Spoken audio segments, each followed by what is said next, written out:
3 días para el comienzo de la segunda sesión ordinaria de la Asamblea Legislativa. En la mañana de hoy, como de costumbre, en el primer turno estará con nosotros el expresidente de la Cámara, Jaime Perelló Borrás. Hablaremos a las 7 de la mañana con el presidente del Senado, Tomás Rivera Chats.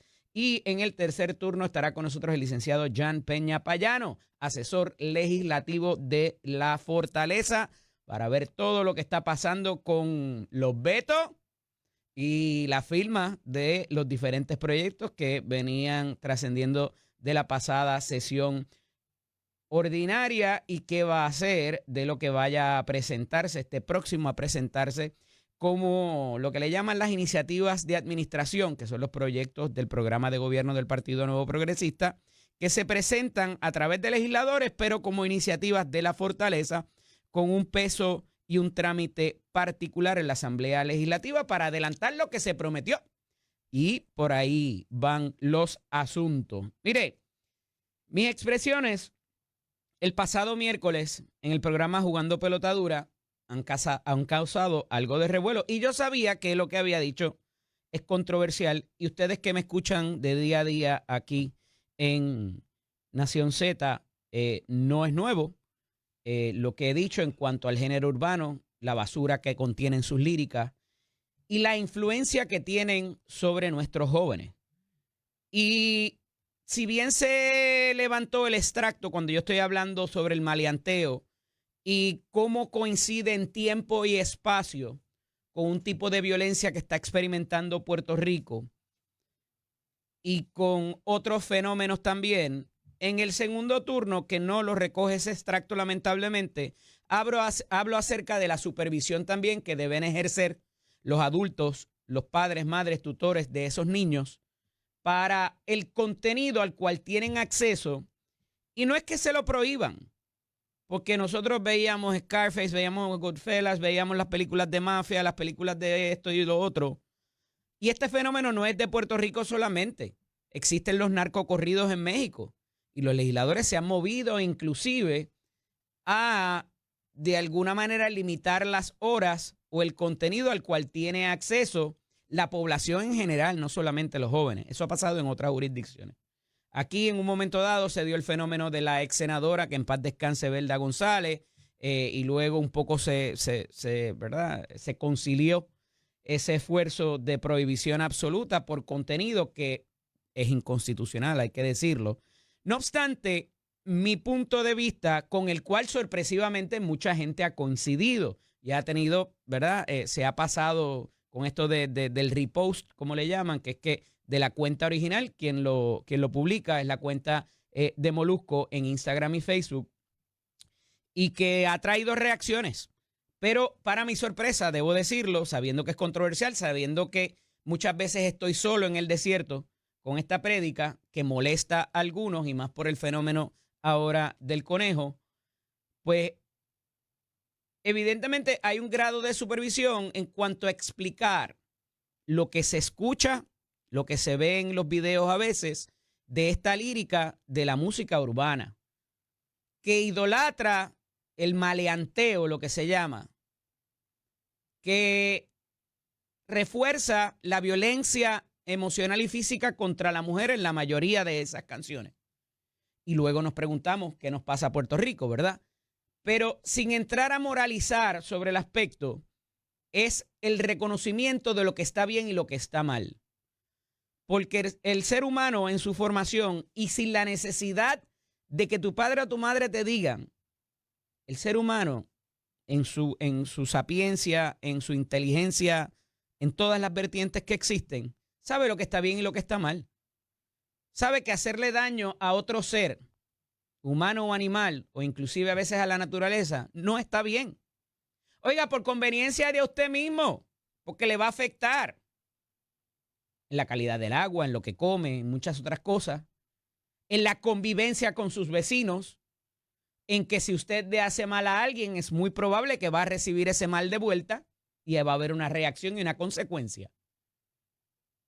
Y a eso me dirigí, ¿verdad? En mis expresiones, que como les digo, sabía que iban a causar controversia, no es que lo haya hecho por eso, pero que sabía que al final del día a mucha gente le iba a calar en su emoción y no es irrazonable concluir que de cierto tiempo para acá, y como hablaba con Achero ahorita fuera de micrófono y de cámara, antes habían unos códigos inclusive de los muchachos que, ¿verdad?, que eran complicados. No se metían con las viejitas, no se metían con los niños. A veces si tenían que eliminar la competencia en sus respectivos negocios, que no es que esté diciendo que eso está bien, pero evitaban ciertas situaciones. Y eso inclusive se perdió. Y de nuevo, no estoy justificando que eso esté bien, pero ahora vemos cómo se llevan a los niños enredados, cómo se llevan a las viejitas, y entonces no hay consecuencia muchas veces, ¿verdad? Hasta que de momento entran las autoridades, te trancan el negocio ilícito y entonces a correr el fanático, ahí sí tenemos que hacer ciertas cosas para que se nos vayan las autoridades y no nos calienten el punto, ¿verdad? En el buen español puertorriqueño que ustedes conocen. Así que sumamente agradecido por la acogida y la crítica también a mi comentario, ¿verdad? Porque estamos abiertos a eso, esa es mi posición, no tiene que ser la suya, pero me parece que hay un punto de coincidencia en cuanto al comienzo de cierta vertiente del género urbano y el que nuestras generaciones más jóvenes no puedan entender o idolatren ese estilo de vida de algunos, que no es para siempre, porque inclusive con esto de los influencers y demás, siempre va a venir alguien más trendy que tú, alguien que se coma a los niños crudos. Y los ejemplos de gente que vive de este tipo de situación, Achero, estamos confrontando el mismo problema del otro día, cuando pueda. En el sentido de vivir, de subir imágenes y presentar información, oye, y aquí hay gente que trabaja muy duro con eso y tienen equipos extraordinarios. Y ahí hay un Chente Drach, ahí hay un Molusco, ahí hay un Jay Fonseca, ¿verdad? Que son gente que están proveyendo contenido y que de hecho han trascendido de la parte cómica o de la parte entretenida a hacer y proveer información que termina siendo certera y que tienen unas fuentes que a veces el periodismo formal no las tiene y que hay muchos en la línea periodística que resienten inclusive esa inserción. Pero está ahí la información, es constante, consistente e inclusive en la mayoría de las ocasiones, contrario a lo que pasaba antes, se aseguran, corroboran bien la información y la fundamentan, ¿verdad?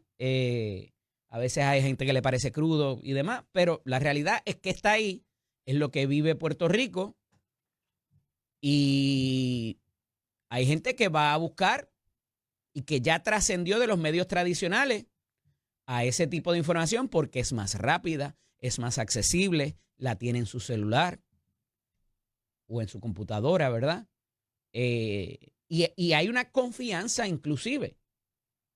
Yo les he relatado aquí que por muchos años, y ¿verdad?, hay amigos muy cercanos que se molestan con eso, pero cuando estaba la Comay, hay una de mis hijas me decía, entendió hasta ya más entrada en edad, que la Comay era una extensión del noticiario de las 5 de la tarde cuando llegaba a las 6. Y sí, a veces se equivocaba, le hizo daño a mucha gente, pero de que por ahí humeaba muchas veces que traía información que era vergonzosa para alguna gente, ciertamente tenía ese valor de informar.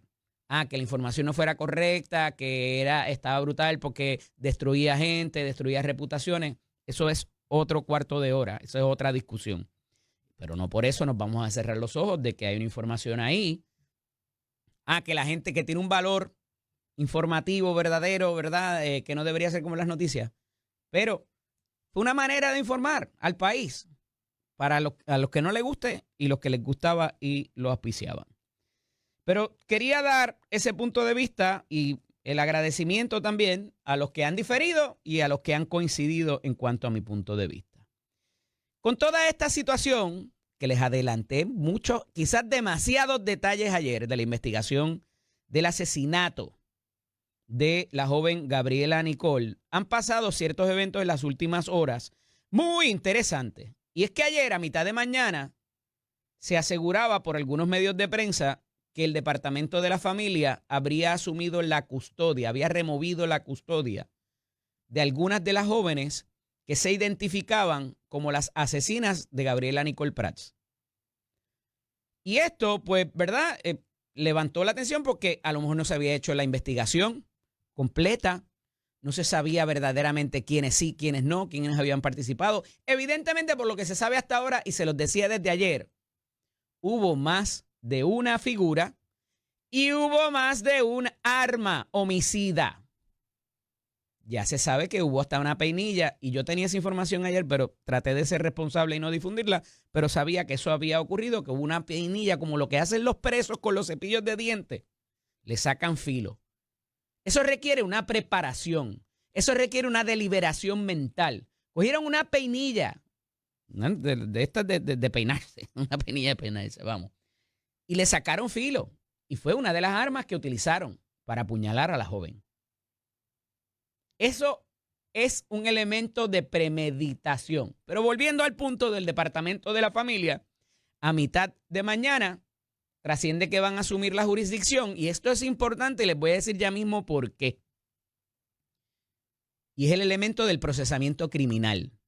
Y ya ha habido unas entrevistas de las autoridades que están investigando, entiéndase el Departamento de Justicia y la Policía de Puerto Rico, donde algunas de esas jóvenes, en su mayoría féminas, hasta ahora, se han acogido a la quinta enmienda para no dar información. O sea que se han preparado, han tenido orientación legal y no se quieren autoincriminar con lo que puedan decir, han guardado silencio. Y de nuevo, la máxima y la norma constitucional es que no se debe comentar ese silencio de alguien, ni se debe interpretar como que hizo algo irregular. Pero obviamente la opinión, el tribunal de la opinión pública es otro.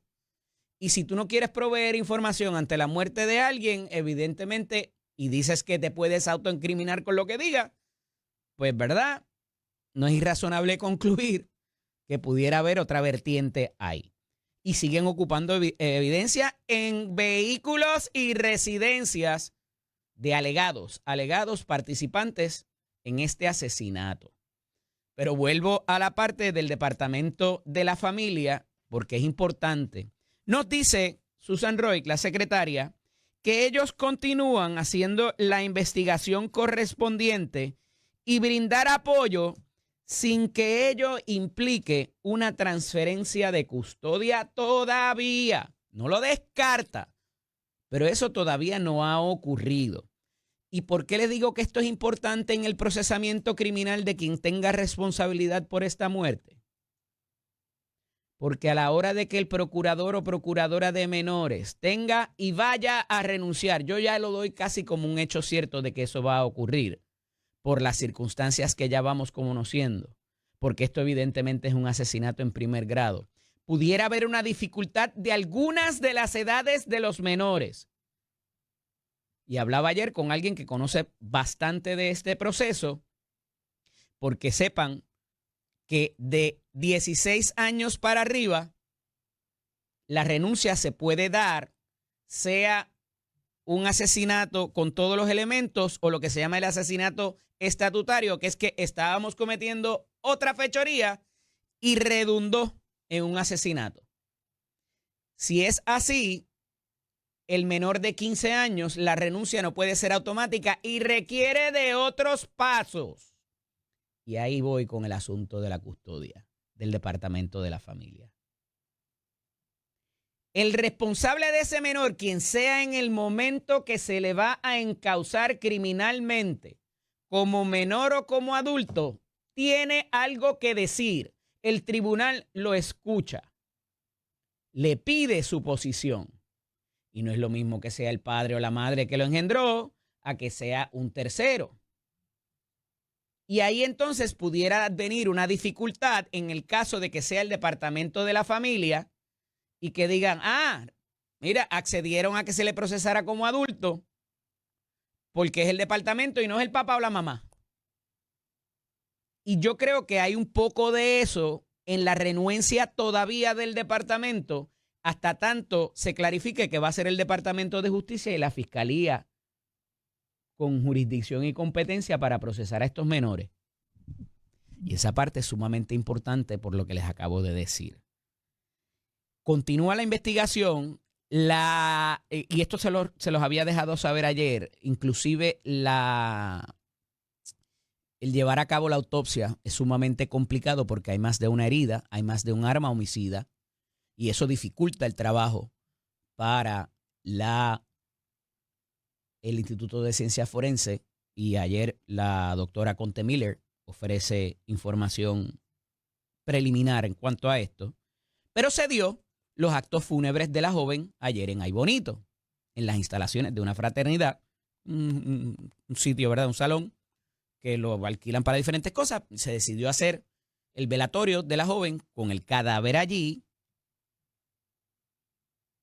y se presentó, no alegadamente, porque allá hay inclusive fotografías de la senadora Soto Aguilú, Roxana Soto Aguilú, expresidenta de la Comisión de lo Jurídico, la cual ha estado bajo investigación de la Comisión de Ética. Hay un referido a la Comisión de Ética por un alegado maltrato de sus empleados, y sabemos también, como hecho cierto, que fue sancionada con la remoción de la participación en las comisiones del Senado. No solamente la que presidía, sino todas las demás por parte de Tomás Rivera Schatz, que estará con nosotros en unos minutos.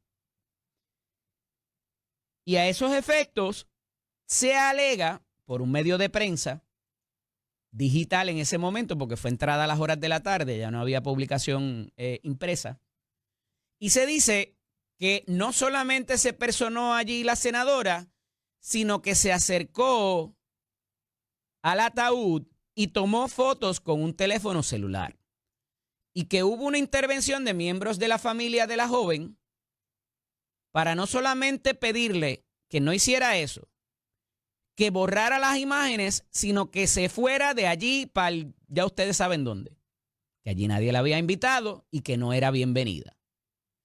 ¿Cuándo se publica eso? Por el periódico Primera Hora, no El Nuevo Día, Primera Hora. La senadora Soto Aguilú envía un comunicado, una publicación a través de sus redes sociales, y dice que esa información es falsa, que no es correcta, y le pide un retracto. Ella dice El Nuevo Día, pero fue Primera Hora, obviamente todo de un mismo conglomerado. Le exige un retracto al periódico. ¿Qué ustedes creen que pasó?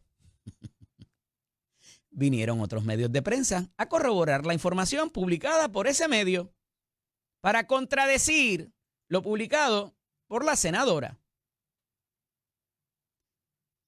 Y entrevistaron a los miembros de la familia que habían alegadamente intervenido con ella y que corroboraron la información.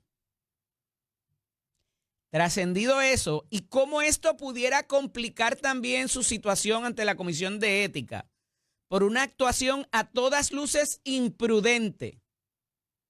Porque, mano, si vas a ir, pues quédate atrás. No trates de ejercer protagonismo. ¿Para qué tienes que tomar fotos, verdad? Todas esas son preguntas válidas. No obstante, esto trae a la atención y a la discusión del país de qué hacen los legisladores en muchas instancias de esta, como inclusive cuando van a las graduaciones. La escuela me invitó, el director regional, el director de la escuela, porque probablemente esos directores regionales y esos directores de escuela en un momento dado fueron a donde ese legislador, mira, dame una cartita para que me recomiendes para ese puesto, para que el secretario de Educación me ponga allí. Pues cuando venga la graduación tú me invitas porque allí están los papás de los nenes y yo les llevo un reconocimiento y saben quién yo soy y votan por mí al final del día. Esa es la realidad. Y lo hacen todos los partidos. Y van a las graduaciones, particularmente ese legislador de distrito. A veces se encuentran con el alcalde que no se llevan muy bien. A veces de los mismos partidos. Pero no voy a entrar ahí. A lo que voy es que esto es una actividad de los niños, y me refiero a las graduaciones ahora. En el caso de los funerales es a veces un poco más complicado porque el legislador del distrito a lo mejor conoce a esa familia, a lo mejor conoció a esa persona fallecida, a lo mejor simplemente es vecino ¿verdad? De la localidad. Ayuda, le solicitaron ayuda económica o de otra índole para los actos fúnebres, eso pasa también. Y el legislador, el alcalde, la figura electa, va allí y se presenta. Que tome un rol de protagonismo, ahí es que entonces empieza a caranubrarse la gente. Porque no es para eso. Eso no es una tribuna política. Y eso ya es como un hecho acostumbrado. Y le voy a preguntar a mi próximo invitado en cuanto a eso, porque eso, en vez de aminorarse, se ha maxificado. Y un legislador que en tiempo de las graduaciones, entre mayo y junio, que a veces tú invitas a las entrevistas, te dicen, no, porque es que esta es la época de graduación y no puedo ir porque tengo que ir al barrio tal, a la escuela tal, y tengo que dar cara allí porque tú sabes, por ahí vienen las primarias, por ahí vienen las elecciones y te tienen que acordar de que soy yo el que los represento. Eso pasa, no pelee conmigo, es la realidad. ¿Cómo esto le va a complicar el panorama ya un poco difícil a la senadora Soto Aguilú? Lo veremos en los próximos días y más que comienza la sesión ahora. Y ella ha decidido guardar silencio en cuanto a comentar sobre la situación, particularmente del referido ético en el Senado de Puerto Rico. Ayer se suscita otro evento que no tiene que ver con el gobierno. Mucha gente se molestó porque pasó en el Aeropuerto Internacional Luis Muñoz Marín. Y es que hay una falla en los sistemas, o hubo una falla en los sistemas de información de la Agencia Federal de Aviación. Y usted se puede molestar porque le retrasaron sus planes, perdió la conexión o lo que sea, pero ya hemos visto cómo estos eventos en otros estados han redundado en los choques de los aviones y cosas no muy simpáticas. ¿Qué pasó ahí? ¿Hubo un hackeo? ¿Se cayó el sistema? ¿Verdad? No, todavía no se ha clarificado, pero cerca de 20 vuelos ayer fueron afectados entre retrasos y cancelaciones en el aeropuerto Luis Muñoz Marín porque se cayó el sistema que le dice, ok, ahora aterrizas tú, ahora despegas tú, despéjame la pista, vete para allá, vete para acá, porque ese control se da en varias vertientes, ¿verdad? Y no siempre sabemos cómo funciona esto, pero más allá de la torre de control que vemos ahí, dando vueltas todas las noches con el farito que tiene, ¿verdad? Hay otra persona no muy lejana, allí cerca de la base Muñiz, ya para allá, para donde está la laguna y eso, que hay otro radar allí que una vez el avión despega, es lo que le llama San Juan Air, ¿verdad? Ve un panorama más amplio. Y esto es un radar, son radares. Y entonces conforme ese círculo se vaya ampliando, entonces lo coge otro. Y de ahí ese avión tiene que estar todo el tiempo identificado y reportándose por si acaso vienen otros o hay una emergencia o hay otras cosas. Así que eso pasó ayer. No tiene que ver con el gobierno, por si acaso. No todo lo malo es culpa del gobierno. Esto es Nación Z con el licenciado Eddie López. Como todos los viernes con nosotros. Síganme en las redes sociales, Eddie López Serrano, Instagram y Facebook, también para buen contenido. Con nosotros Jaime Perelló y Borrás, expresidente de la Cámara de Representantes. Buenos días, Jaime. Buenos días, tía Chero, bienvenido a esas vacaciones. Y ayer fue tu último jueves social, porque a partir de esta próxima semana ya tú estarás a las 7 de la noche. No voy a tener vida social. No vas a tener, bueno, los viernes y los sábados que quede de ti. No, porque sabrás que igual el sábado y el domingo a las 4 de la mañana, yo me siento como si fueran que me levanté tarde. Bueno, pero está bien, pero está bien, pero tienes una vida social ahí alrededor un poquito más. Pero felicidades, ya estás a punto de despegar otra vez en televisión después de ¿verdad? Está un tiempo también. Sí, porque lo voy a hacer yo solo. Sí, yo te felicito. Eso es bueno en las redes, cuando uno ve después, sin a las duda, 8 de la mañana con un café. Mira, Jaime, toda esta situación con los incidentes de violencia, no solamente el de Bonito de los menores, ha traído, ¿verdad?, ciertos revuelos. ¿Qué hacemos como país? La discusión, dónde empezó esto, qué hacemos ahora, si es la educación, si son los padres, cómo el gobierno responde a gente que le echa estrictamente la culpa al gobierno, ¿verdad?, de que no ha hecho nada, de que la enseñanza no es buena, que la gente se va de la escuela.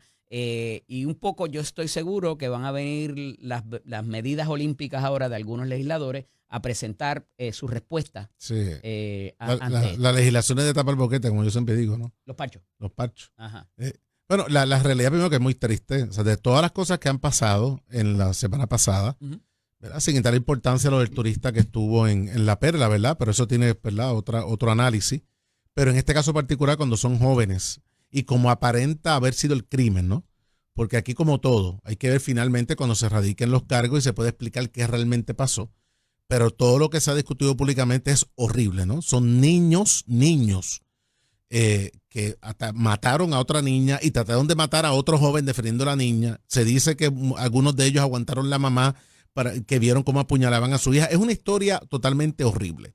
Ahora, decir que esto es culpa del gobierno, bueno, esto es un problema social que tiene mucho que ver con ciertos núcleos, ¿no? Porque los valores que tengan esos jóvenes, los que esos jóvenes están expuestos todos los días, lo que es esa base familiar, ¿no? Porque si vienen de unos hogares no sólidos, ¿no? Que no tienen una base de lo que debe ser el comportamiento, ¿no? Y hay otros problemas que esos jóvenes pueden tener en su mente, otras influencias que le están rondando la cabeza y se viven unas películas horribles hasta que llegan al punto de asesinar a otra persona. Los elementos son muchísimos a considerar. Lo que realmente es un asunto de conducta donde antes de empezar a legislar a más penas y más penas y más penas, hay que empezar un poco más de trabajo social, de psicología, ¿no? ¿Qué está pasando en las escuelas ahora mismo? Si realmente los programas de que todo el mundo tengan trabajos sociales en las escuelas está funcionando, que haya psicólogos en las escuelas funcionando, ¿verdad? Pero eso nunca va a quitar cuando el joven sale de la escuela y llega a su casa, ¿qué se encuentra en su casa? ¿Cuáles son los valores que está teniendo allí? Y hay que recordar, y esto pues, a ver, gente que está a favor o en contra, ¿no? Uh-huh. Cuando estas cosas ocurren, empiezan, hay que jugarlos como adultos. No son adultos, son niños. Estos niños que asesinaron a esta niña son niños que lamentablemente algo está pasando. Son criminales. Son niños, Eddie, no son adultos. Alguien que premedita esto y se prepara para hacer eso. Yo no sé. A ver, es una mente criminal. Oye, pero no son adultos. No lo puede tratar como adulto quien no es adulto. Ese es mi único punto aquí. Obviamente no son adultos. Obviamente cometieron un hecho horrible que hay que ver qué está detrás de todo este aparato que llevó a esa acción tan horrenda de estos niños a cometer este asesinato. Y de ahí que tenemos que empezar. Porque es muy fácil decir, no. Trátalo como adulto, cadena perpetua. Perfecto, está bien, todo lo que ustedes quieran. Resolvió el problema a fondo de lo que están haciendo nuestros jóvenes. No, porque la acción de esas niñas o de esos niños no fue basado obviamente en un acto de ignorancia y de algunas situaciones en su mente retorcida, producto de cosas que no sabemos, de una sociedad que tiene problemas serios y de una base cultural, familiar y social que está totalmente desquebrajada. Esa es la profundidad. Te traigo esto por la profundidad del tema. Porque yo escuché ayer, y no voy a decir, a un político decir, ¿por qué el Departamento de Justicia no acaba de erradicar los cargos?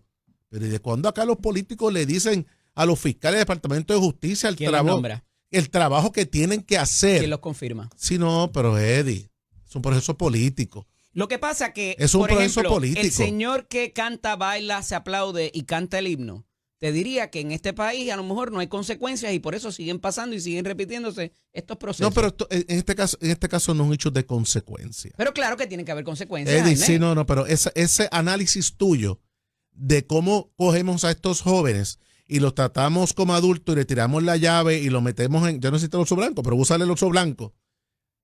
Bueno, pues vamos a darle cariño y lo sobamos y le damos besitos. No, lo que pasa es que el problema de las consecuencias no es ese el problema. Aquí hay muchos adultos delinquiendo todos los días que no tienen consecuencias de sus actos porque hay un sistema de justicia. Luego que el policía hace su trabajo, en el camino se convierte en sal y agua, por eso los esclarecimientos en este país no pasan del 40%.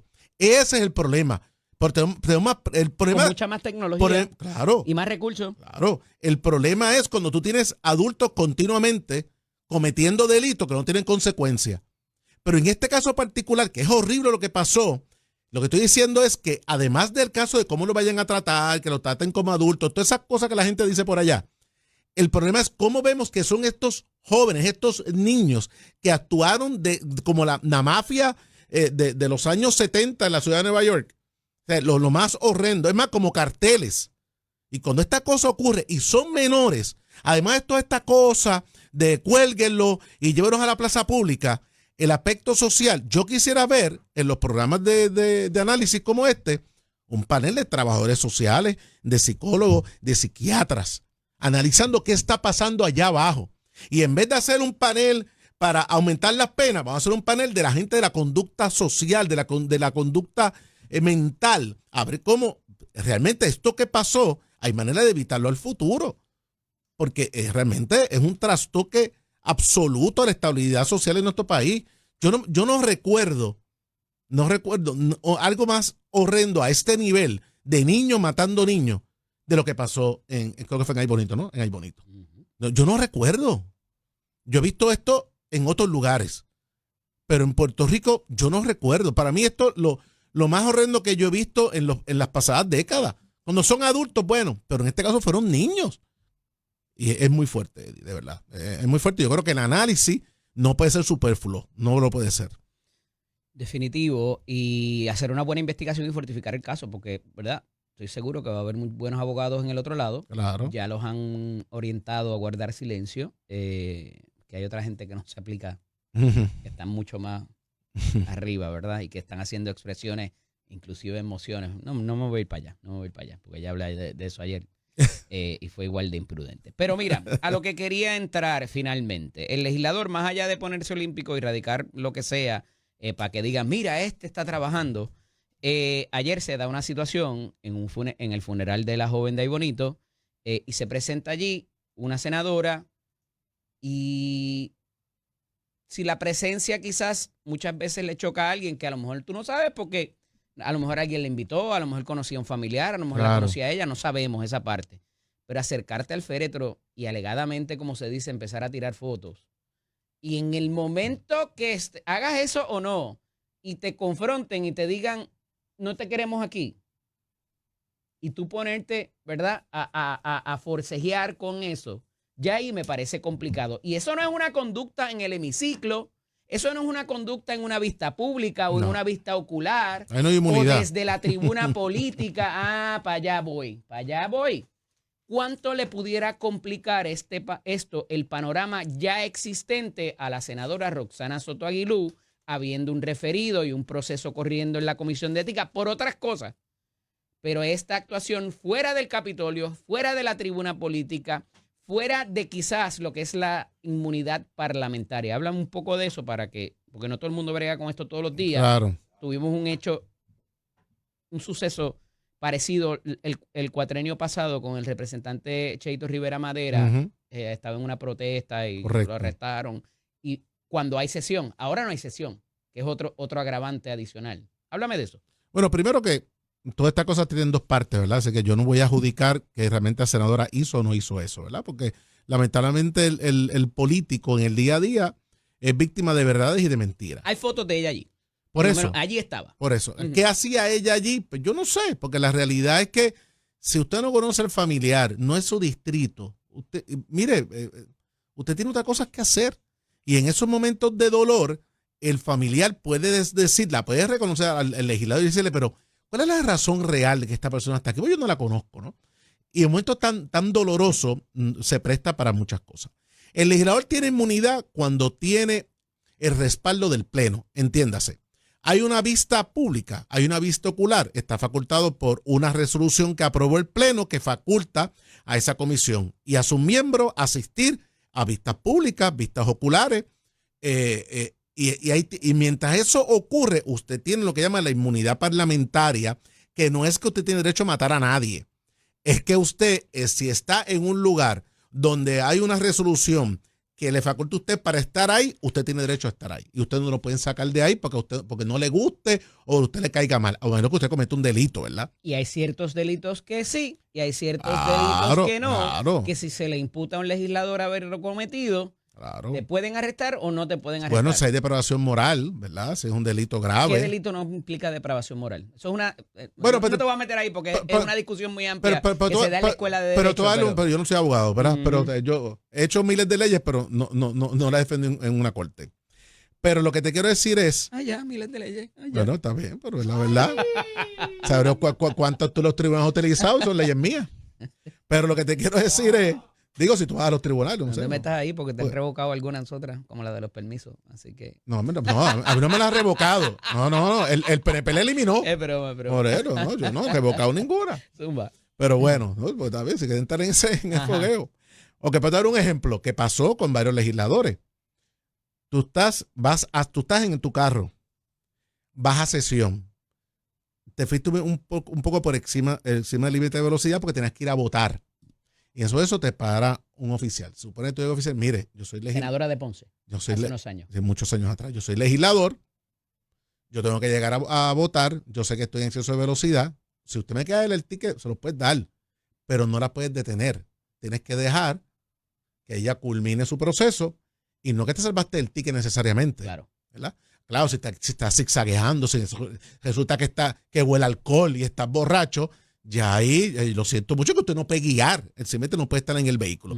Eso tiene muchas variantes. Ella iba guiando ella misma, ¿verdad? En aquel caso sí, con chofer. Sí, pero no estaba bebida, no tenía nada que ver con bebida. No, estoy claro, sí. Pero tú tienes otro caso, pasó reciente, hablando de Cheito Madera. El que sustituye a Cheito Madera, esto pasó hace poco, va a una graduación, algo pasó que no lo dejaron entrar y creo que esto terminó en un cuartel. La realidad es que el legislador... se me había olvidado eso, ¿verdad? Sí, el legislador, a menos que usted esté ahí, porque hay una resolución... Él decía que lo había invitado el director de la escuela. Yo no sé que lo invitado o no, pero la inmunidad parlamentaria... Él iba allí en representación del presidente de la Cámara, un revolú así. Puede representación del que quiera. Lo que pasa es que si no hay un respaldo de una resolución que dice usted tiene derecho a hacer una vista ocular, a aprobar que usted va a ir a todas las graduaciones para velar que los niños estén bien sentados, y tú tienes una resolución de la Cámara que te faculta hacerlo, tú estás en una función legislativa. Pero tú como legislador puedes ir donde tú quieras, hasta el baile de muñeca, pero usted está ahí hasta en un comercio privado. Yo me puedo meter en Krispy Kreme porque tengo una resolución que quiero investigar cómo se hacen las donas. No, bueno, no. Estoy siendo obviamente súper exagerado. Por eso. Era un local privado. Ya es un local. ¿Puedes hacerlo? Claro, pues es un local privado. Eso tiene, si hay una, bueno, ¿cuál? Lo complicaste, ¿verdad? Pero me estoy hablando de facilidades públicas, ¿no? Recuerda que el legislador tiene una función de fiscalizar al Poder Ejecutivo, ¿no? Y obviamente hay una función de proteger al ciudadano en el bien común, pero hay unas agencias de gobierno facultadas para eso, y tú fiscalizas a la agencia de gobierno que haga ese trabajo. Hay veces que el legislador quiere entrar en la parte ejecutiva, pasa mucho en los municipios. Es un tema complicado, pero la realidad es que el legislador puede ir a todas las fiestas de muñecas que él quiera, puede ir a todos los funerales que él quiera, pero es en calidad de que te quieran allí. Si a ti no te quieren allí... Hay una cosa que se llama prudencia. Claro, hay una cosa que se llama asunción de riesgo también. Y váyase, pero no a ¿Cuánto veces... le complica, que fue la pregunta original, o le pudiera complicar el panorama al referido ético que ya está presentado? Son dos situaciones distintas. Sí, no, la realidad en términos generales es una situación que afecta más el carácter de la persona. Yo no creo que esto vaya a llegar a una querella ética, a menos que haya pasado algo allí, que esos familiares lo eleven, ¿verdad? A una querella, y esa querella obviamente pues, pasa a una comisión de ética. Pero yo creo que la senadora de cualquier manera debe como que tranquilizarse un poco. Explícame una cosa, porque hacía un tiempo, y se hicieron cambios inclusive al seno de las comisiones de ética de Cámara y Senado, donde se instauró la figura de un ciudadano privado, más allá de los legisladores. A pesar de que la Constitución dice que ustedes son los jueces de sus propios miembros, pero como es el proceso de investigación antes de tomar acción, pues quizás eso vuela. Yo tenía esa comisión ciudadana en la comisión de ética. Lo sé, pero mira lo que te digo. En ese caso, hubo muchas querellas en un momento dado que se desestimaban por no tener conocimiento propio y personal de los hechos de la persona que hacía el referido. De cierto tiempo para acá, y me parece que está consono cuando tú eras presidente, quien hace el referido en muchas instancias es el presidente del cuerpo. que no necesariamente participó en los hechos o los eventos que dan pie. Entonces, si tú le dices al ciudadano que porque lo vio en un periódico, porque esa era una de las controversias en un momento dado, que había sido información pública, no puede ser el querellante, ¿cómo es que entonces el presidente del cuerpo, si es el llamado a hacer ese referido ante la Comisión de Ética? No estoy muy técnico. No, tú estás en lo correcto de lo que pasó en cierto momento dado, ¿no? Que el propio presidente del cuerpo refería un caso que había llegado a su conocimiento a la Comisión de Ética para que lo investigara. La realidad es que la Comisión de Ética es totalmente independiente. Incluso el presidente de la Cámara no puede tener injerencia en la Comisión. Lo tengo claro. Porque incluso él puede pasar por la Comisión de Ética. Sin duda. Claro, a ser presidente del cuerpo, pues ciertos asuntos que tienen... Administrativo. Bueno, administrativo, sí. Bueno, toda la parte administrativa. Que eso incluye también la Oficina de Recursos Humanos, todos los empleados que están adscritos a los legisladores. Y en el caso de los legisladores, es su supervisor mientras están en comisión. Ya. ¿Verdad? O sea, yo decía a los legisladores, mira, yo dirijo un grupo de líderes, yo no soy jefe tuyo, el jefe tuyo es el pueblo, pero como presides comisión, ahí yo tengo jurisdicción, porque yo te quito mañana de la comisión, como hizo Tomás Rivera Chaco. Y el presupuesto también. Y el presupuesto y los empleados también. Y todo eso. Y yo defino si ese lo que tú estás pagando a ese contratista realmente va o no está bien o está por encima de los gandures. Y a veces el presidente es ebanista también. Porque le remueve el escritorio y se lo pone por allá. También. Un café.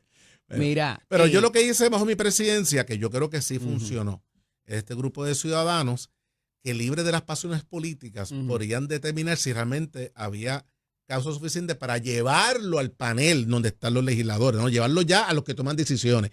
Y yo creo que fue muy efectivo. Pero o sea, el negarle a un ciudadano presentar una querella por no tener el conocimiento propio y personal, o sea, que participó, que fue testigo, y sí permitírselo al presidente del cuerpo, ¿te parece acertado? Es un debate. Yo creo que de salida el presidente del cuerpo no debería ser que presente ninguna querella. ¿Verdad? No debería. ¿Tú presentaste alguna? Yo creo que no. Okay. Creo que no, pero me puedo equivocar. Pero creo que no. Ya. No recuerdo. Dani, si estás escuchando y te acuerdas, por favor escríbeme. Dani Hernández. Machete Hernández, que no va a enterar mi oficial de prensa. Mira, pues en lo que averiguamos eso, tengo otro asunto que quiero tocar contigo que me parece importante, y es que con la situación que hemos venido dialogando tú y yo acerca de la Junta de Supervisión Fiscal y ahora la eliminación de otro miembro adicional, y me he sostenido 6:51 de la mañana, hoy viernes 15 de agosto del año 25. El otro miembro, Nixon, es el que queda, también lo van a volar para el CAT. También va a volar. Encanto, quise decir. No obstante, abordan ayer a la gobernadora, al secretario de Hacienda, al director de OGP y al presidente de la Cámara. Y todos coinciden en afirmar de que en nada se afecta los procesos que van corriendo para la toma de decisiones del ente, entiéndase la Junta de Supervisión Fiscal, en lo que nombran los demás, que serán allá a mediados de septiembre, con suerte. Porque hay un director ejecutivo que sigue en funciones, no lo han destituido, hay todo un personal, hay cosas, intercambio de información que sigue siendo fluido, más allá de la composición de los miembros. ¿Coincide? En parte sí, en la medida de que ya el plan fiscal de este año está aprobado y el presupuesto está aprobado a base de ese plan fiscal. Entonces lo que le toca a la parte administrativa, que es obviamente el secretario o el director ejecutivo de la Junta, es mandar warnings o detentes cuando entiende que el plan no se está cumpliendo. Porque la Junta, donde tiene un factor bien importante, es en evaluar si se cumple o no el presupuesto presentado con el plan fiscal presentado. Y ahí entra la Junta en su pleno a tomar determinaciones. Ahora, la jueza Taylor Swain piensa lo contrario en el aspecto de la quiebra, porque la jueza Taylor Swain mandó a detener todo cuando el presidente de Estados Unidos destituye al 80% de la Junta. Así que para la jueza Taylor Swain sí es fundamental que la Junta, ¿por qué? Porque lo que crea promesa es la Junta. El director ejecutivo es un clerk. O sea, él crea la Junta. Así que para los efectos del poder del que está al mando son esos miembros de la Junta. Entonces yo entiendo a la jueza Taylor Swain, yo no puedo hacer un proceso de quiebra porque la Junta, que es la que supone que haga esto, no está. Así que en parte, tal vez en el día a día, no detiene mucho la cosa, pero en un momento dado se va a trancar el bolo porque nosotros no sé si estamos leyendo bien al presidente de los Estados Unidos. O sea, todo el mundo está entendiendo por dónde él va, pero no lo sabemos. Y yo, con todo el cariño que tengo a la gobernadora, realmente yo no creo que la gobernadora coja el teléfono y hable con Trump. O sea, yo no creo que la estén llamando, mira, voy a votar a otro más. No creo que eso esté pasando. Ojalá esté pasando por el bien del país. Dijo que lo veía venir Sí, la institución, pero no necesariamente estableció de que la llamaron y la claro, notificaron porque antes. claro, esa es la percepción O de después. claro, porque lo que la percepción está bien, lo que eso está yo creo en la parte de comunicación política es lo correcto.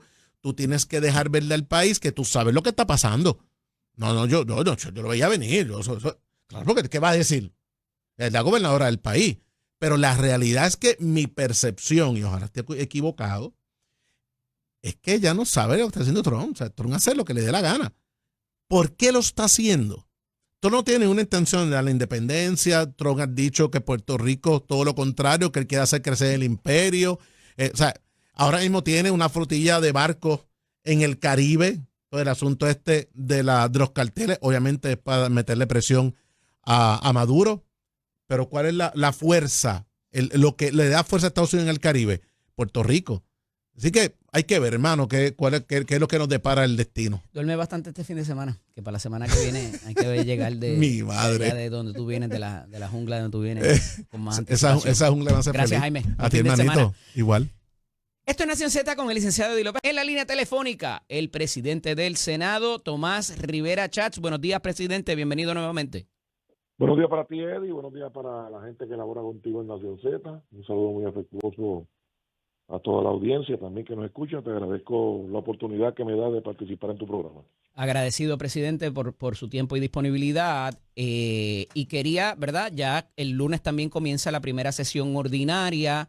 El receso estuvo bastante, ¿verdad? La segunda, correcto. Comienza la segunda sesión ordinaria y en el receso pues todavía se están firmando cosas, se están vetando otras. ¿Cómo quedó ese scoreboard y cómo comienza entonces, cómo se retoma esta segunda sesión?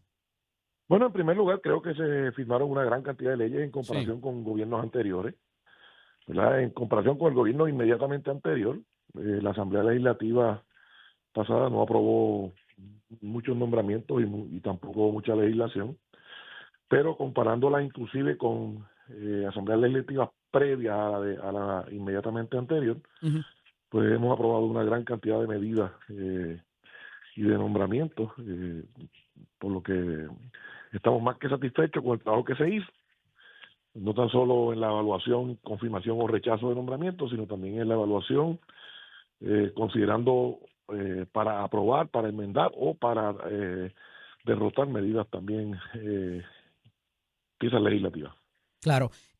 Dos de las más que sonaron, ¿verdad? Esta del 615 del alegado aumento a los celulares y lo que vi ayer de la transferencia de las cavernas de Camuy a uno de los municipios fueron vetadas por la gobernadora. Fueron piezas que mayormente se trabajaron en el Senado. Digo, se trabajaron en ambos cuerpos, pero que tenían que ver directamente con iniciativas del Senado. No, el tema de las cavernas de Camuy es un proyecto del representante Joel Franquilla. Atile, ok. De la Cámara. No es un proyecto del Senado. El proyecto del Senado 615, que fue un proyecto por petición de la Federación de Municipios, la gobernadora se comunicó con este servidor y me expresó que tenía pues la dudas sobre el tema de las compañías de telefonía. Ciertamente es falso decir que ahí había un impuesto, ¿verdad? Yo invito al presidente de Claro a que le diga a Puerto Rico, que era uno de los portavoces, si él tuvo que firmar un acuerdo de confidencialidad o él pidió un acuerdo de confidencialidad en un caso con el CRIM precisamente por el tema de los canales de voz. ¿Y por qué pidió que fuera confidencial? Ok, y ese eran como los niños símbolos que decían que sí estaban pagando el impuesto versus otras compañías. Claro, y algunas estaban pagando una parte, otras no estaban pagando todo lo que le correspondía pagar y otras no estaban pagando. Así que, como ellos querían ser tan transparentes y hicieron planteamientos en términos de que la legislatura estaba aprobando un impuesto, y eso es una mentira. Pues yo invito al presidente Claro a que le diga a Puerto Rico si en efecto hubo un caso con el crimen en el que firmaron un acuerdo de confidencialidad a petición de ellos, ¿verdad? Y que diga por qué fue confidencial y no fue, ¿verdad?, abierto al público. Fue una buena idea quizás, porque ahí habían unas enmiendas al Código Municipal, el concentrar todas estas enmiendas en un solo proyecto y que quizás una descarrilara a las otras, presidente. Bueno, es que no es la primera vez que se hace ese tipo de medidas. Lo tengo O sea, claro. que hay unos proyectos que llaman los Omnibus Bill, que tienen, ¿verdad?, varias enmiendas y que... Se le van que colocando las bolitas al árbol de Navidad. Claro, y a veces se le van ponen unas que sabe que el árbol se va a virar y se cae. Pero la gobernadora planteó que en el caso de la enmienda esta de la compañía de telefonía, Ajá. que si hubiese podido devolverla, pues lo hubiese hecho para que se corrigiera y la hubiese firmado. Y se corrigiera quitándole eso, quizás. O aclarando lo de los canales de voz, que me parece que se puede aclarar. ¿Ustedes Pero van a nuevo, insistir sobre esa propuesta, alcalde, y las demás, presidente, y las que benefician quizás a los alcaldes para hacer ciertas cosas? No, ninguno de los proyectos beneficia a los alcaldes. Ninguno. Los proyectos lo que hacen es beneficiar a la ciudadanía. A los municipios, quise decir. Sí, a los gobiernos municipales, sí. los municipios pues entonces tienen facultad para tener, ¿verdad?, una habilidad de recaudar, de poder prestar servicios, de poder hacer cosas que al final de camino atienden a la gente a quienes les corresponde servir. Uh-huh. Pero de nuevo vamos a atenderlos todos y lo vamos a erradicar de nuevo y lo hablamos con la gobernadora. Nosotros estamos complacidos. La gobernadora habló con nosotros en cada uno de los proyectos los que firmó y los que vetó y nos explicó por qué. Y, ¿verdad?, la comunicación es buena. Estamos satisfechos con cómo se manejó, estamos satisfechos y, ¿verdad?, y agradecidos también de cómo se manejó. Presidente, recientemente destituyen a 6 de los 7 miembros de la Junta de Supervisión Fiscal. Ustedes habían llevado a cabo una resolución de censura a la permanencia de la Junta. ¿Cuánto tuvo que ver esto, si algo, en esa destitución quizás? Bueno, yo creo que los planteamientos públicos que hizo el portavoz de la persona que habló por Casa Blanca eran consistentes con parte de los señalamientos que hicimos nosotros, en términos de lo que representó el gasto, en términos de lo que nosotros señalamos las deficiencias y las ineficiencias para alcanzar los objetivos para los cuales se constituyó la Junta. Así que fueron... La excesividad en los asuntos en que intervenían. Claro, entiendo que de alguna manera pesaron en el ánimo de Casablanca para tomar la decisión como la tomaron, y estimo que a principios del mes que viene, en las próximas semanas, van a estar nombrando los nuevos integrantes de la Junta, así que ya veremos. En ese sentido, esta última composición que parecía, por lo menos para la opinión pública, que habían podido trabajar conciliatoriamente con los entes de gobierno. ¿Eso fue así versus quizás otras composiciones previas? No, a mí me parece que la Junta de Control Fiscal es un organismo que retrata al desnudo la condición colonial. Oficiales no electos quieren establecer política pública, quieren decidir cuánto gana un maestro, un policía, un bombero, un enfermero. No presentaron ninguna de las juntas, ninguna, alternativas para desarrollo económico. Así que yo creo que no hay diferencia. Pero están ahí, hay una ley federal y Robert Mujica parece ser de afuera mucho más accesible que la misma Natalia Yares con un momento dado. Por eso, pero lo que pasa es que la naturaleza de la Junta y el récord de la Junta, sin personalizarlo, ¿verdad?, en ninguna de las figuras, yo estoy convencido de que no alcanzaron su objetivo y que nos han costado $2 billones, millones y millones de dólares en contratos, en firmas de abogados y contadores públicos y de contratistas.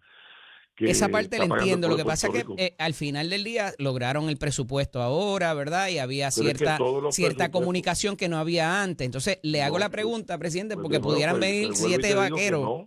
Podían venir 7 vaqueros ahora montados en el caballo de Marlboro, como decía en estos días, y entonces no ser tan accesibles y ser más complicada esa relación. Pues bueno, pues yo tengo que decirte que... Especulativamente, completamente, ¿no? Pero... discrepo de tu opinión porque los presupuestos todos se aprobaron y ningún presupuesto estaba en deficiencia. El único que ellos podrían alegar es el cuando se aprobó el plan de ajuste porque no se estaba pagando, pero había dinero guardado para pagar. Así que Sí. ciertamente no, y pueden venir 7 vaqueros o 7 indios y Ajá. son, ¿verdad? Son 7 personas que no fueron electos por el pueblo de Puerto Rico y que están gobernando y que están incidiendo en la vida cotidiana de los puertorriqueños por nuestra condición colonial, punto. En ese sentido, mientras se recompone esa junta, ayer la gobernadora, el presidente de la Cámara, el director de OGP y el secretario de Hacienda dicen, no hacen falta, aquí todo está corriendo bien, hay un staff, todavía Robert Mujica está ahí y no, esto no va a crear ninguna dificultad para nosotros. Bueno, pues yo digo que no hace falta ninguno, la Junta no hace falta, yo digo, ni Claro, los que pero están están ni metidos los que hasta en los estuvieron. contratos de suplido de gas, están Por metidos eso, en el contrato de claro, la generación como tú me temporal. haces, por eso, como tú me haces la pregunta, por mí sí Ajá. que se vayan todos, no hacen falta los que estuvieron, no hacen falta los que están, que se vayan todos. Pero no requieren de que se tomen ciertas decisiones porque hay una ley federal en funciones y la realidad es que están aquí, Pero presidente. Eddie, es que te estoy diciendo que la Ajá. ley federal es en función de nuestra condición colonial, la que Ujú. combatimos nosotros constantemente. Lo Y entiendo, esa pero es hay un nuestra, gobierno que esa es tiene mi que denuncia. funcionar. No, no hay disloque, no, Claro, no podía crear disloque el que hay, no haya hay un nada más que un gobierno que miembro. tiene, hay un gobierno que tiene que funcionar y ha estado funcionando a pesar de la Junta. Ya. A eso es que yo me refiero. Presidente, en otras noticias hay otro asunto que usted recalca del el ingreso de estudiantes de colegios privados versus escuelas públicas al sistema público de la Universidad de Puerto Rico. Sí, en una actividad que estuvimos inaugurando unas escuelas, ¿verdad? O reinaugurando unas escuelas que yo adopté, llevo años con ellas, ¿verdad? Eh, atendiendo las situaciones que surgen, ¿verdad? Ajá. Pues una persona de los medios me preguntó y hay un dato de que por primera vez pues son más los estudiantes de colegios privados que de escuela pública los que están ingresando a, a la Universidad de Puerto Rico, ¿verdad? Pues entonces eso obedece a que ha habido una merma en el sistema de enseñanza pública, ¿verdad? Que todos conocemos, Ujú.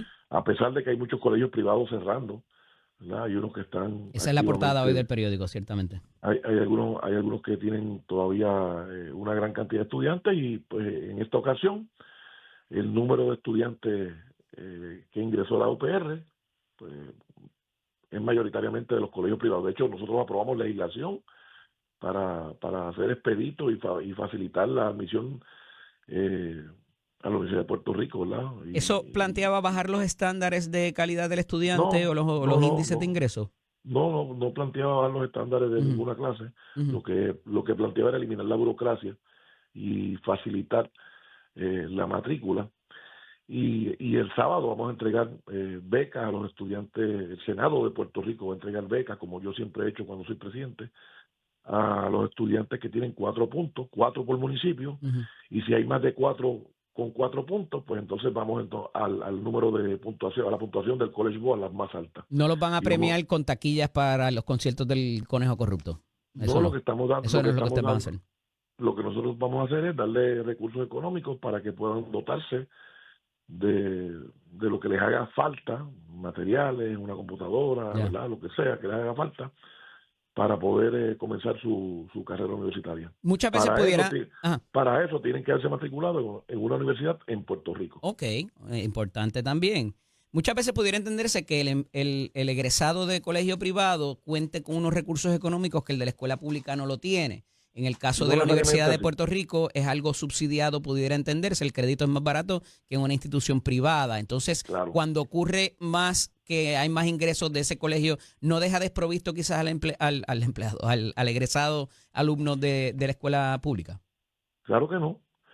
Claro que no, porque la universidad tiene la capacidad de recibir muchos más, así que no tiene un efecto negativo sobre los que son graduados del sistema de enseñanza pública de Puerto Rico, como tampoco lo tenía sobre los que son egresados del sistema privado, ¿verdad?, de enseñanza en Puerto Rico. Sencillamente se cumple con unos requisitos, se cumple con unos estándares y se logra el acceso. Nuestra legislación lo que hace es que reduce esos obstáculos sin bajar los criterios académicos que son lo importante y le permite acceso de manera expedita y más cómoda y de manera automática a los estudiantes en Puerto Rico. de las últimas cosas que se han medido es que evidentemente la mayoría de los estudiantes de escuela pública que sí deciden ir a la universidad, entonces accesan el sistema privado que es más caro y por eso me refería a quizás ese disloque para propósito. Si le financiamos la educación a nivel primario, entonces cuando llegamos al secundario entran los de colegio y los de escuela pública se quedan pagando el crédito al doble o al triple. Bueno, Eso no es un problema para nuestra juventud. Los que optan por una universidad privada, pues normalmente tienen una beca o tal vez optan por los préstamos estudiantiles, ¿verdad? Claro. Es una decisión muy particular dependiendo de qué carrera es la que están ¿verdad? Considerando para desarrollarse. Así que hay varios factores de carácter individual y personal que operan en la determinación de si entran a la UPR o entran a una universidad privada, si estudian en Puerto Rico o si se van de Puerto Rico. Presidente, pasando a otro tema que ayer un poco parece complicarse, el de la senadora Soto Aguilú acudiendo a un funeral, alegadamente tomando una foto. ¿Esto pudiera complicar el panorama a nivel de lo que está pasando en la Comisión de Ética del Senado contra ella? Bueno, Eddie, lo que pasa es que yo los alegadamente y los tal vez y los me parece, pues no me gusta comentarlos, ¿verdad? Hay una foto de ella en el funeral. Lo que se establece a través de la familia es de que ella estaba tomando la foto y se pidió que se fuera. De ser eso así, pudiera complicar el panorama, porque el referido de ella es por el maltrato a los empleados o por la poca productividad, ¿verdad? Son temas distintos. Pues primero, en deferencia a la familia, y estamos solidarios con el dolor que embarga a la familia por la trágica pérdida de esa niña, ¿verdad? Sí. De apenas 16, iba a cumplir 17 años. Es una lástima, ¿verdad? Y una gran pérdida. Pues en deferencia a ella, yo no creo que debamos hacer ningún comentario adicional sobre eso y los foros para quien quiera plantear cualquier conducta contra un legislador o contra un funcionario están ahí, ¿verdad? Así que el que quiera hacerlo lo puede hacer, ¿verdad? Hemos visto también como algunos periodistas y algunos medios a veces publican una noticia que la exageran o las que preguntas que le hacen a la familia en su hora más complicada. O hacen, ¿verdad? No necesariamente de manera ética, pero yo no sé si ese es el caso en esta ocasión, ¿verdad? Así que... Otra cosa que no se sabe es si la invitaron, ¿verdad? Por deferencia a la familia y al dolor de la familia, no voy a hacer ningún comentario sobre ese particular, ¿verdad? Solamente que no estamos solidarios con el dolor de la familia y que lamentamos mucho lo que le ocurrió y que estamos, ¿verdad?, en apoyo a esa familia. Y otra cosa que no se conoce es si alguien le invitó, ¿verdad? Y quería ser justo con la información a esos efectos, lo vengo diciendo desde temprano, porque si alguien la invitó, pues es algo distinto, pero si no, presentarse allí un legislador, como pasa también a veces en las graduaciones, presidente, es una imprudencia, sería una imprudencia. Lo que pasa es que, como te expliqué, yo no voy a entrar a evaluar o a especular, no lo voy a hacer, ¿verdad? Así que como no tengo esa información, más allá del dolor que embarga esa familia y que nosotros los apoyamos y somos solidarios con ellos y esperamos que Dios le brinde consuelo, más allá de eso, no voy a comentar nada más. Ella sigue relevada de las comisiones. Sí. Usted fue fiscal y fue abogado también de lo criminal en tiempos muy complicados. ¿Cómo ve esta situación de la juventud? Los últimos 12 eventos violentos han tenido menores de edad envueltos. Pues no es muy distinto a lo que ha ocurrido en años anteriores, ¿verdad? No es muy distinto. Yo creo que el sistema... ¿Qué tiene que cambiar? ¿Penas más severas? ¿Más esclarecimiento? ¿Por dónde vamos? Yo creo que lo que tiene que cambiar es la manera de criar, ¿verdad? Yo creo que... La responsabilidad de los padres. No de todos, no de los padres solamente. Yo creo que hay que inculcar principios, hay que inculcar valores, hay que procurar que los estudiantes desde las edades más tiernas tengan un pensamiento crítico, ¿verdad? Y que, ¿verdad?, se maneje todo de la mejor forma. Emular personas que con su letra denigran a la mujer o fomentan la agresión contra la mujer, como hacen algunos medios de comunicación ahora, con algunos conciertos. Le gusta que le canten palabras soeces de abuso contra la mujer, de agresión contra la mujer, de denigrar a la mujer, pero entonces después quieren reportar que cómo es posible, mira lo que está pasando, ¿verdad? Y esa es la incongruencia de la prensa y por eso han perdido tanta credibilidad y por eso los medios no tradicionales, los podcasts, los sistemas de redes sociales están superándolos en audiencia porque la mediocridad, la incompetencia y la hipocresía de los medios de comunicación tradicionales pues se están viendo afectados. El pasado miércoles hizo unas expresiones en cuanto a estas líricas de maleanteo en el programa Jugando Pelota Dura. Ayer lo reseña una de las cuentas, la de Molusco, ¿verdad? Los efectos de que esto tiene, si es sin supervisión, un poco lo expandía esta mañana, ¿verdad? En términos de que nosotros vimos películas de mafia, nosotros vimos películas de un montón de cosas y no terminamos haciendo eso. Pero había alguien que quizás nos decía, mira, esto está bien, esto está mal, esto no es verdad. Puede que sea entretenido, pero no necesariamente tú quieres ir por ahí. Entonces, eso se ha perdido también de ese grado de supervisión, de qué le permito ver a un menor de edad en su teléfono, en la computadora o en el internet completo, ¿no?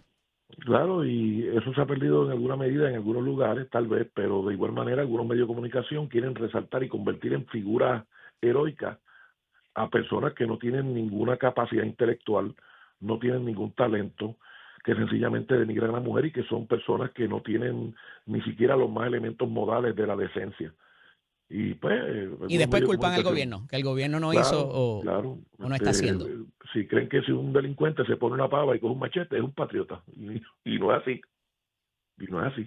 Presidente, para propósitos de quizás de legislación, ¿han identificado algo particularmente para esto de los jóvenes? Ayer hablaba con un exsecretario de Justicia y me decía la diferencia entre los 15 a los 16 años para procesar y para dar el paso ese de procesar como adulto y demás. Lo que ocurre es que más allá de lo que es el procesamiento criminal y de la forma de atender el problema. Correcto, sí, porque ya lo tenemos, ya tenemos el problema, ya tenemos el incidente violento. ¿Ahí qué hacemos? Atender el problema, el objetivo tiene que ser lo que te planteaba, en términos educativos, en términos de inculcar principios, en términos de inculcar valores, procurar que nuestros niños desde las edades más tiernas comiencen a desarrollar un pensamiento crítico, ¿verdad? Que los lleve por el camino correcto. Pero eso tiene que estar acompañado de una consecuencia también para que mínimamente, ¿verdad?, haya no replique.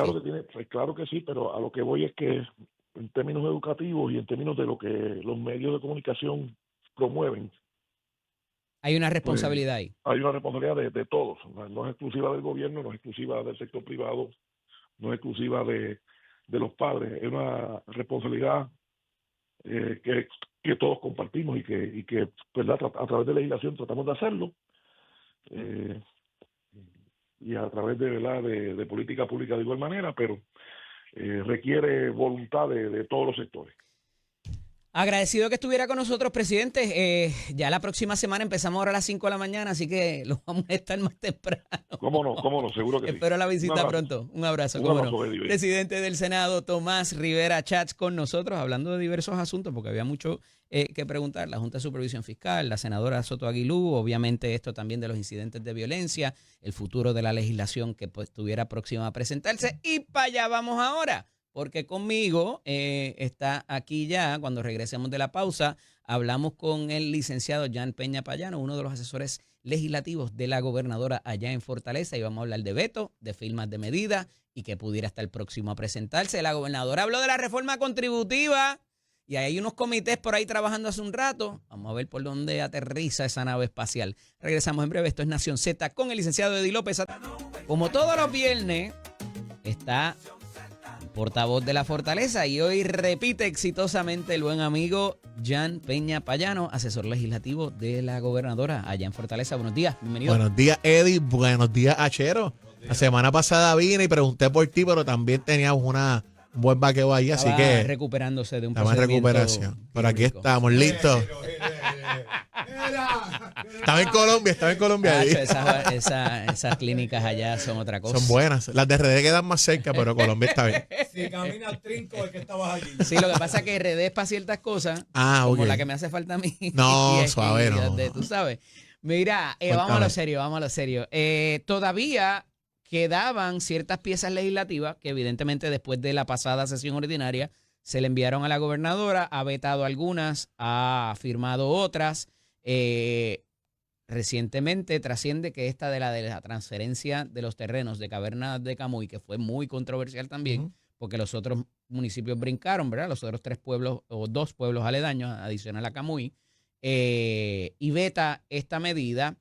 Había vetado también la del alegado aumento a los celulares, y había, ¿verdad? Había una iniciativa. ¿Cómo quedó ese box score en términos de aprobaciones y vetos. Me encanta. Mira, antes que todo, siempre agradecido por la oportunidad de Eddie y a Nación Z y al licenciado Irán Torres Montalvo por permitirme sustituirlo estos viernes. Yo quiero arrancar con... Irán Torres Montalvo. No, Irán, amigo, mentor, Creo estamos... que en algún momento... No, él va a venir, pero le va a tocar a las 6 de la mañana la semana que viene. Ya estás emplazado, Irán. Nada, mira, antes que todo quiero comenzar diciendo que creo que esta sesión de los viernes vas a tener que cambiarle los nombres. Ajá. Vas a tener que ponerle viernes de resultados. Ajá. Porque el viernes anterior fue el de acueducto que estabas a y te dije, se va a resolver el problema. Se resolvió. Okay. El viernes pasado dije, va a ser de los mejores back to school en la historia de Puerto Rico.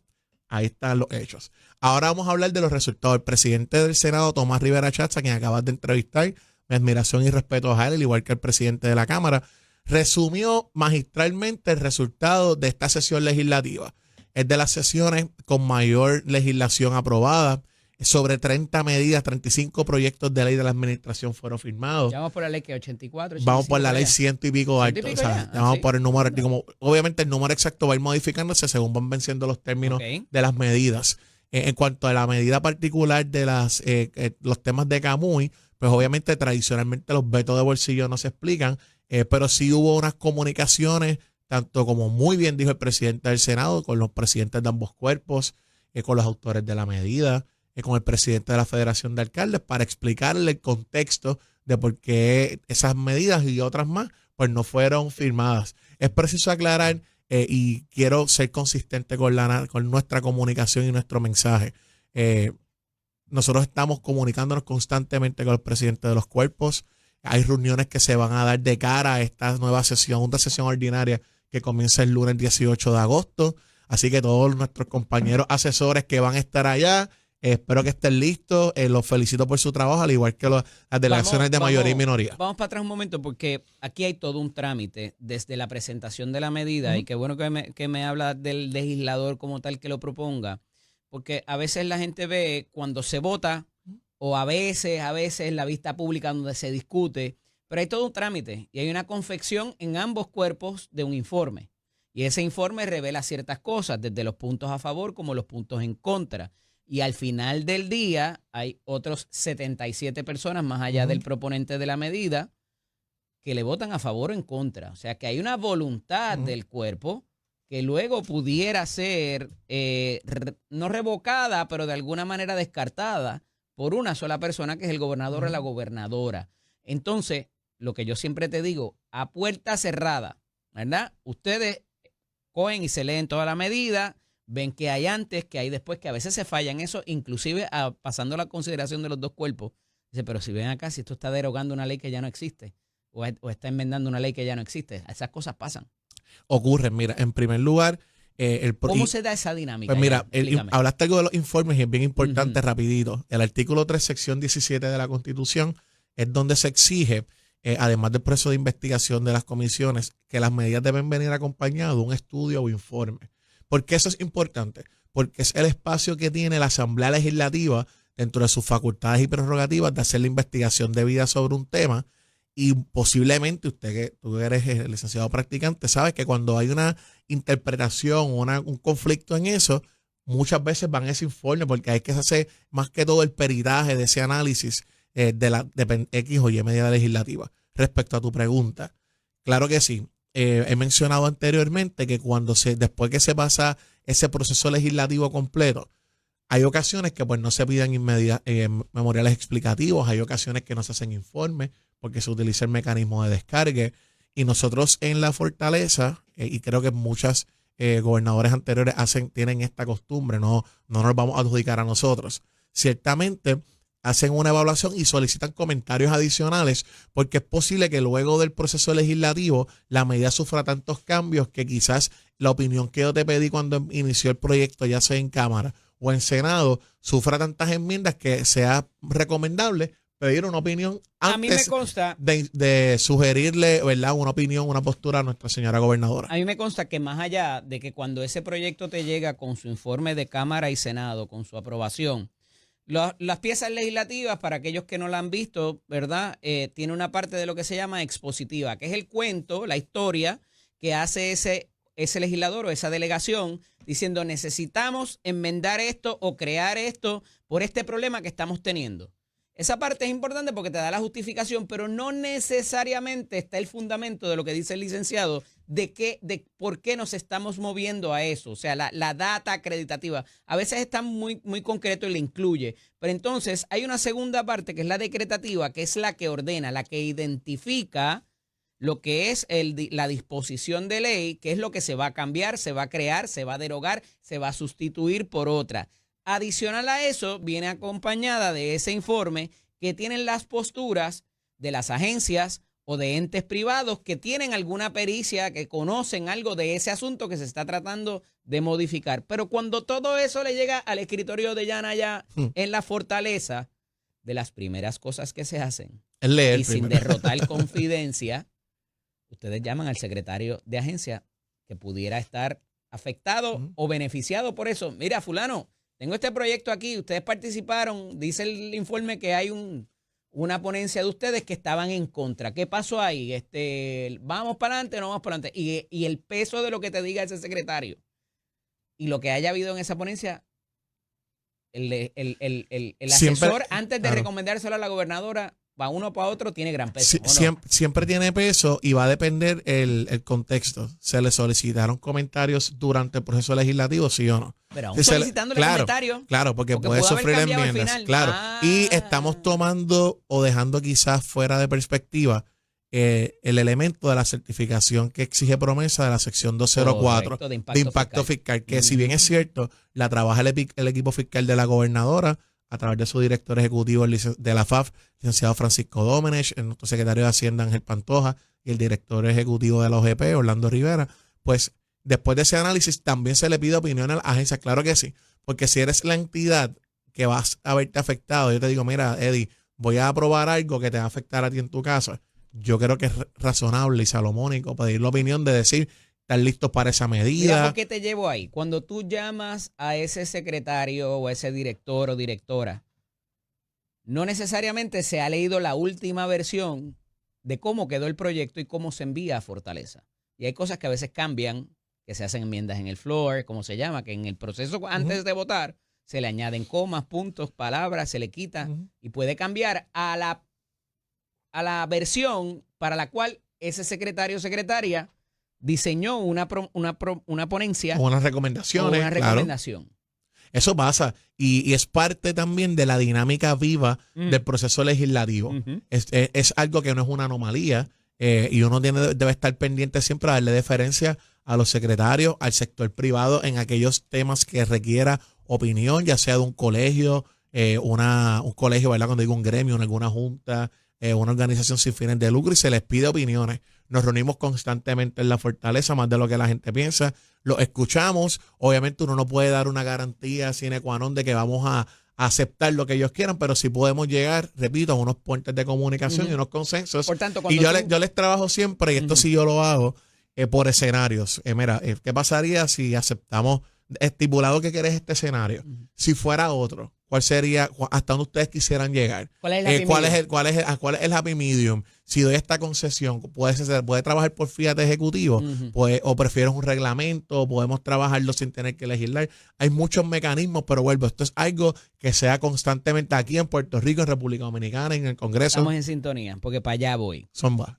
Recientemente hubo el ejemplo, ¿verdad? Yo siempre pongo un ejemplo. El niño símbolo de esto fue cuando prohibieron las terapias de los menores de edad para eso tiene un nombre, el tratamiento, ¿verdad? Hormonal. Implicaba otras inclusive cosas. hasta cosas quirúrgicas, ¿verdad? Pero es el cambio que se quiere hacer en cuanto al género de una persona y cuando se trata de menores de edad. Y el secretario de Salud, me parece que acertadamente, y mira que yo lo critico bastante por otras cosas que a veces ha dicho, pero en ese sentido tenía mucha razón. Y ya la pieza, yendo a votación, él dijo, oye, aquí debe haber un grandfather clause porque hay unas personas que están en transición. Claro. Y sería inhumano y cruel y despiadado el que ya esas personas hayan comenzado su proceso y pudieran hasta sufrir afecciones físicas y emocionales por no permitirles continuar su proceso. Y eso eventualmente cuando llegó al escritorio de ustedes, de nuevo sin derrotar confidencias, sé que se acogió Y creo que ya el proceso, ustedes, cuando estaba por aprobarse, llamaron y dijeron, Claro, la diferencia era que recuerda que en ese momento la Asamblea Legislativa sí estaba en sesión. Así que permitía trabajar, devolverlo, ¿no? Y permitía trabajar ese tipo de lenguaje, porque era una observación muy válida y se discutió. Y creemos que obviamente el impacto que iba a tener en los menores que ya estaban en esa transición, ¿verdad? O en ese procedimiento, iba a ser básicamente un daño irreversible. Y por eso es que se establece, como tú muy bien mencionas, la figura del grandfather clause, que mira, ya estos que están en camino quedan protegidos. Posteriormente, de aquí en adelante, pues ya hay una prohibición. Y fíjate que quizás, y te iba a decir, yo estoy seguro que cuando tú llamas a un secretario de agencia te va a coger la llamada o te va a devolverla lo más rápido que pueda. Hay buena comunicación desde la Secretaría de la Gobernación y por parte de la gobernadora. Porque sirven a la confianza del gobernador o gobernadora de turno. Cuando se trata de los alcaldes es un poquito más complicado. Porque los alcaldes buena comunicación. son caciques Sí, pero si tú le derrotas una medida a un alcalde, no lo va a coger muy bonito, y más cuando tienen una estrechez y unos tiempos complicados fiscalmente hablando. Y entonces cuando tú tienes que llamar al alcalde, decirle al alcalde, pero es que mire, no necesariamente te va a coger Es más, claro, ellos tienen un impacto. Con el mismo cariño. Claro, porque responden necesidades del día a día del ciudadano. Locales. Los locales. Entonces, que no son las nacionales. Y todo, nosotros también somos parte de la sociedad y claro que sí, uno va a su alcalde. Pero lo importante es ese reto comunicativo de ser asertivo y preciso, casi quirúrgicamente, en decirle, se está trabajando por esto, no se va a aprobar por esta razón. La dinámica es esta, pero no descartamos trabajarlo por este otro mecanismo, se puede trabajar enmiendas, pero lo importante es ir de frente y explicarlo con mucha responsabilidad. Esa llamada es difícil. Siempre es difícil, pero se puede comunicar cuando uno está tranquilo de que lo que se está haciendo es correcto. Sí, pero se hace, se le explica. No siempre lo va a entender. Claro, recuerda que hay un tema, y tú muy bien lo conoces, del asunto político electoral, ¿no? Hay una ciudadanía que va a estar fiscalizando, que va a estar monitoreando, pero en cuanto y tanto uno comunique correctamente y uno lo trabaje con esa rigurosidad que requiere estos tipos de posiciones, uno va de frente. Y en el PNP estamos hablando constantemente, te lo aseguro. Eso puede traer una consecuencia política de que ese alcalde entonces no me respalde como yo necesito para el próximo ciclo o haga expresiones en contra mía. ¿Cuánto de esas decisiones, cuánto de esas llamadas difíciles le caen entonces en la falda a un secretario de la gobernación o a la propia gobernadora misma? Nosotros comunicamos constantemente, el secretario Francisco Domenech, secretario de la gobernación, la gobernadora, citamos constantemente a los equipos, a las fortalezas, más de lo que se publica posiblemente, porque también queremos crear un entorno en el que hay una comunicación franca, diáfana, y nosotros poder llevar esos consensos, como dijo el presidente. Por ejemplo, cuando se hizo el veto del 615, no publicamos que se vetó, que se había dado esa conversación. Se publicó posterior en una conferencia de prensa que estuvieron ambos vicepresidentes del partido y ya se habían hecho, pero la gente tenía por eso de Camuy, claro, te voy a vetar el C15 y te voy a vetar la transferencia. Ya había habido comunicaciones de diferentes sectores para comunicarle eso al presidente, y vuelvo, esto no descarta. Recuerden el contexto del procesal donde se da. No está la Asamblea Legislativa en sesión, no puede devolverse las medidas legislativas, pues por lo tanto vamos a comunicar a ver cómo se trabaja de agosto a diciembre. Pero yo estoy seguro que ahora la gobernadora, cuando vaya a hacer campaña a Camuy, el alcalde no necesariamente vaya a estar yo te puedo decir ella, porque le vetaron 2.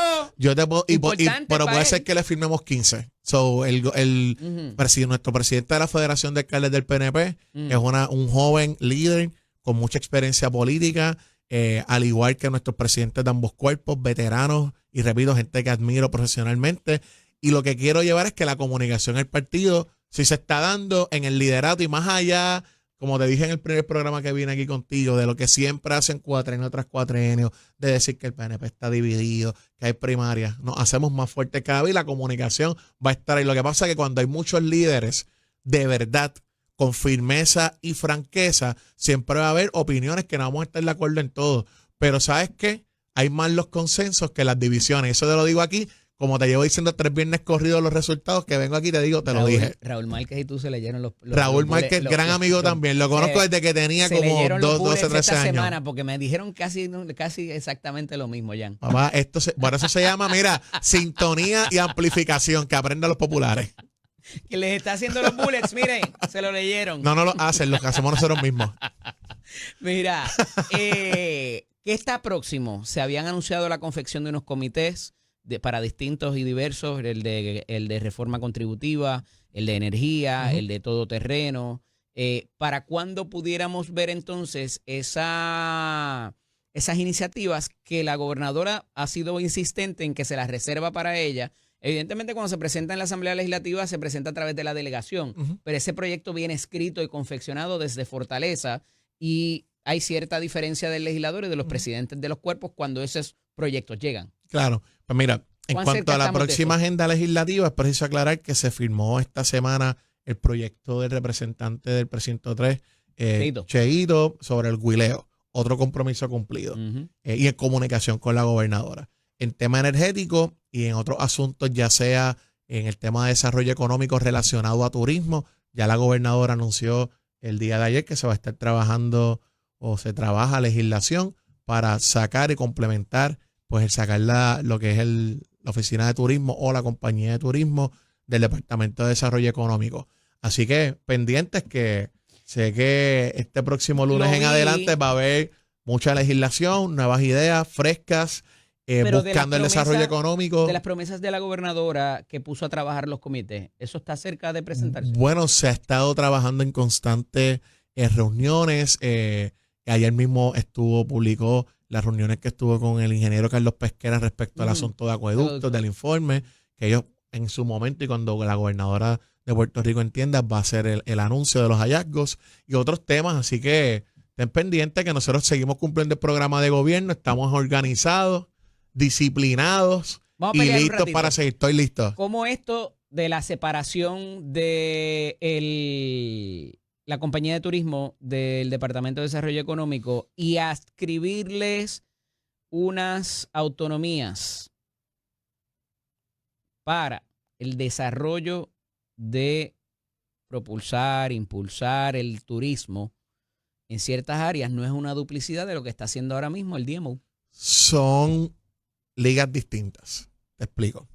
Y recuerda que todavía no hay una pieza legislativa que Pero sea ya pública. adelantó que van a promocionar el destino también. Claro, es que actualmente la compañía de turismo promociona a Puerto Rico como, ¿verdad? En las ferias sitios y demás. Aquí. Recuerden que lo que hace el DMO es afuera. Por lo tanto, como dice el refrán, una cosa no cancela la otra. Pero Así de las que, expresiones parece que van también. Bueno, eso es una decisión de la gobernadora, pero lo que consta ahora mismo es que se va a fortalecer la compañía de turismo y más que todo terminar esa transición porque nunca se finiquitó, ¿no? Y lo que queremos es, si ya que nunca se finiquitó, vamos a darle esa autonomía como en los tiempos de antaño y la compañía de turismo con los poderes actuales, ¿verdad? Obviamente amparados en la realidad que tiene Puerto Rico hoy y con unas miras a un Puerto Rico de seguir llegando más turistas todos los años, fortaleciendo la fiscalización a ciertas industrias, motivando a que Puerto Rico siga mejorando su marca como destino. Eso incluye seguridad, eso incluye acceso, eso incluye transportación y nuestra directora ejecutiva, Wilena Robles, está haciendo un excelente trabajo en la compañía de turismo y todo el equipo, al igual que nuestro secretario del DIDEC. Así que felicidades a ambos. ¿Cómo esto no se considera un cofre del gobernador o gobernadora de turno para impulsar su marca y su imagen? Bueno, porque la ley tiene unas garantías y no se pone el nombre gobernador de Puerto Rico, que no se promociona a Puerto Rico como destino, ni localmente ni en el extranjero. El DMO tiene una junta. No necesariamente el gobernador o la gobernadora de turno lo controla. Y eso es la belleza de tener juntas que no respondan. La directora respondan. de la compañía de turismo sí le responde. Bueno, pues, y una de las cosas, hay que ver cómo termina ese lenguaje de la composición de la junta. Y de todos modos, no sería la primera junta que responde, obviamente, a un ejecutivo que hace designaciones. Lo importante aquí es cuál va a ser el resultado y saldo neto para el pueblo de Puerto Rico. Y de hecho, no olvidemos que ¿quién fundó la compañía de turismo? Luis A. Ferré, un gobernador PNP. Y de ahí han salido grandes gobernadores. Sí, Luis pero Fortuño. eso ha cambiado un montón. Bueno, antes no había un room tax, antes no había. Bueno, y lo hemos hecho. Y sabemos que los Ujú. pasados 3-4 años del PNP, el recaudos del room tax se han aumentado y se han disparado.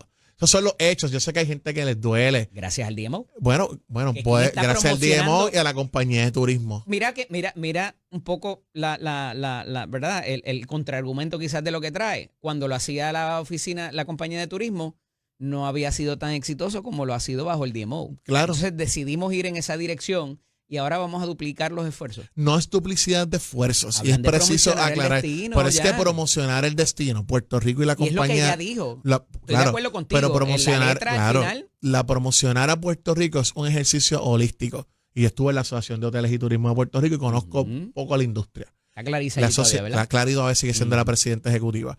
El turismo no es un ejercicio de mercadeo simplemente de poner un flyer, unos videos y poner gente cantando y Y bailando por ahí. billboards en- No es eso, el turismo es más allá. El turismo empieza la experiencia desde que ese turista se entera del destino.